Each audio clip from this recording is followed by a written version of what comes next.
Yo, this is Rick Mahorn, the bad boy, giving a shout out to my man Drew, Detroit Drew. Make sure you tune in on his YouTube channel, Detroit Drew. Bad boy.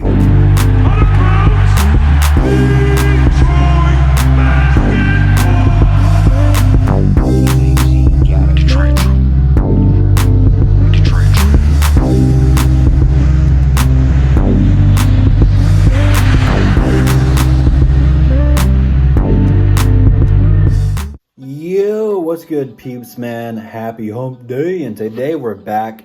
And first really trade rumor outside of Detroit that the Pistons could capitalize on. And what I mean by that, it doesn't involve Blake Griffin, doesn't involve Derrick Rose, but this is a player I know a lot of you guys, extremely very much so, JMO, wanted in the draft prior. And that is none other than Kevin Porter Jr. For those of you guys who haven't been following the story or who didn't watch Pistons Talk video, make sure you go do so. His links to his channel is in the description if you guys don't check him out already. There was some kind of an altercation between Kevin Porter Jr. and some members of the Cavaliers where he threw food at them. Yeah, food. Very similar to the J.R. Smith where he threw a bowl of chili or something at somebody when he was there. I don't know the full details. I don't know if it's because he's not getting minutes, if they just traded for a guy who's going to take some minutes away from him.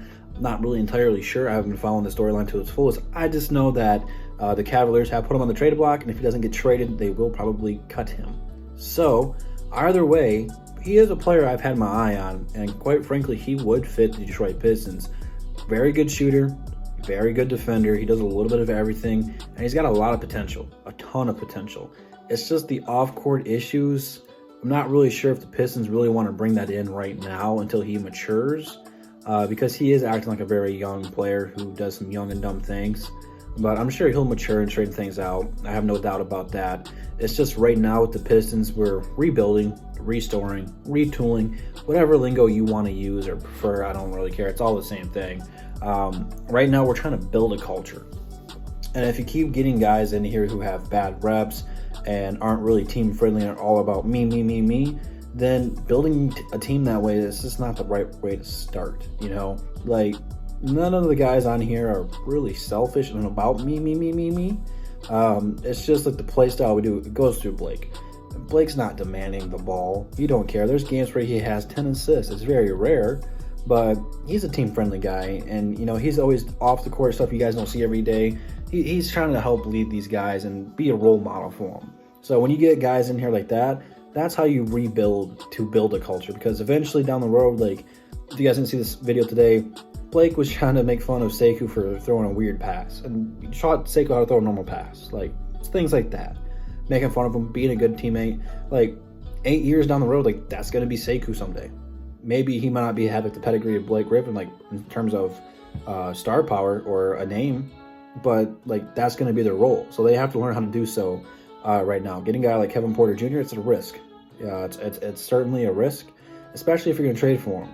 Because you're probably have to give up Mihailuk, which I'm fine with, quite frankly. He's kind of played like doo-doo a little bit this year. And it kind of seems like he's out of the rotation right now. So getting a guy like Kevin Porter Jr., get up a guy like Svi, it's like a win-win trade. Like, Cleveland gets a guy that's not going to really care. Low ego. It's not going to fight anybody. Like, I've never heard or seen Mihailuk really be aggressive towards anybody. So there's that. Kevin Porter Jr., he comes here. He's going to want a minutes. He's going to want a big role with the team and be one of the core players that they build around. So I'm not really going to break an arm and a leg trying to get this deal done for the sole purpose of Josh Jackson and Saddiq Bey. Like, those two guys we got, I feel like can play the 2, the 3, the 4. Why would I trade for another guy who can do similar things that those guys both can do? I think that Saddiq Bey is going to help solidify the 2 position. I think that's going to be his calling card going later on in his career. But again, like I said, he plays multiple positions, so that could change. And getting a guy like Kevin Porter Jr., like, he can play with any of those guys. So just because we get him, those guys' minutes aren't going to go down. They'll just be on the court at the same time, or 2 of them will be starting and something along those lines, and one come off the bench. Something along those lines. That's not really my problem. That's Dwayne Casey's problem. But I do like Kevin Porter Jr.'s game. He's got a really good game. I know a ton of you guys wanted him on the draft day.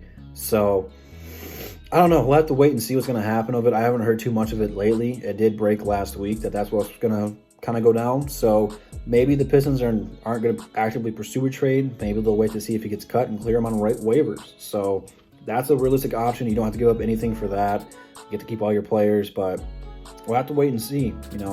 Two guards not really a position that we're really dying to go after and get. We got a lot of good two guards, So if it was a point guard, might be a different story. So I don't really know right now, but he would be a guy that could be a long-term project for us in terms of this restoring. So I'm all for it, Hey, if they want to take Blake Griffin and form an army of big men, let them have Blake. I don't give a damn. So definitely have my ear to the ground on this one, listening for every little news I can get. So what would you guys do? Would you guys trade for Kevin Porter Jr.? Would you wait for him to be on waivers if they do cut him, or just not touch him at all? Let me know what you guys think down below in the comments. I'll be sure to read them. Instagram, Twitter, DSMers, DSA channel, description. You know the drill. I don't have to keep saying it. But that being said, I will see you guys in the next one. And that's the bottom line, because Detroit Drew said so. Peace.